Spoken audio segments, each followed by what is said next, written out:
皆さん、ついになんとやっと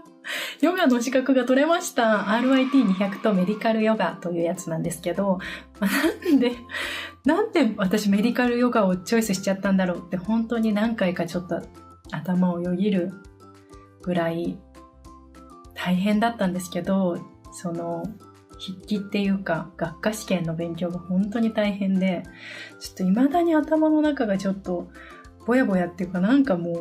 いろんな言葉が溢れて大変みたいな感じなんですけど、なんとか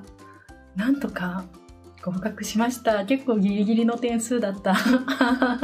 でも嬉しい。1年かけて取れたんですけど、実技の、授業が6ヶ月間あって、6ヶ月目に合格して一応2つとも受かってたんですけど、で学科の試験もね、その時々に1回1回実技試験とともにあったんですけど、それは2回あったよね。ちょっと忘れちゃったけど、で最後の最後にメディカルヨガだから基礎医学とか心理学とかアロマとか、そういろいろあったんですけど本当に苦戦した。私結構基礎医学に苦戦した。とにかくこれでやっとヨガの資格を持ってると言えるようになったので、両方ねちゃんと受かって、本当に、しかも今日1年の期限だったから、その受講期間が9月中に取らなかったら延長しなきゃいけなかったから、本当ギリギリですよ。よかった。昨日本当に安心しました。なんかもうダメだったらもう一回追試だなと思ってたんですけど、直前まで2日間ぐらいテキストを初めから最後まで読み直して、なんかもう何回も喋りながら覚えて、なんか本当に頑張った。辛い。あんな突然さ、多分本当にもっとちゃんとね、6ヶ月間もっとちゃんと毎日やってたら違ったんだろうけどすごい前半っていうか、ずっと編集をすごい頑張っちゃってたから、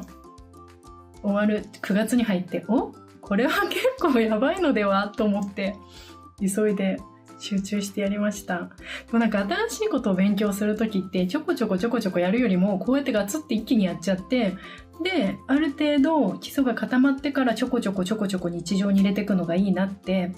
思いました。韓国語もそうだったもんね。韓国語も留学中に4世でもうなんか毎日宿題が出て本当に大変だったけど、ガツってやったから今ちょこちょこなんかドラマで新しい表現知ったらメモったりとか練習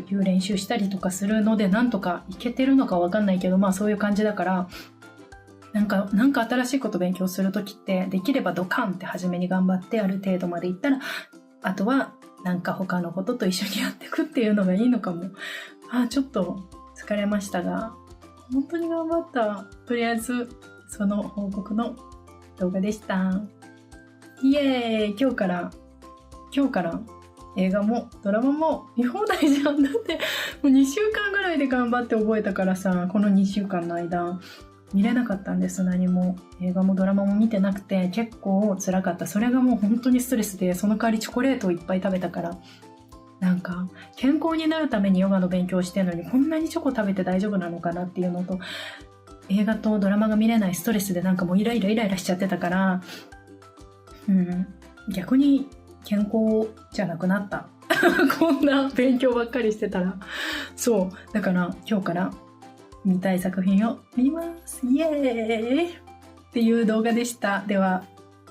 また皆さんも楽しい日々を過ごしてください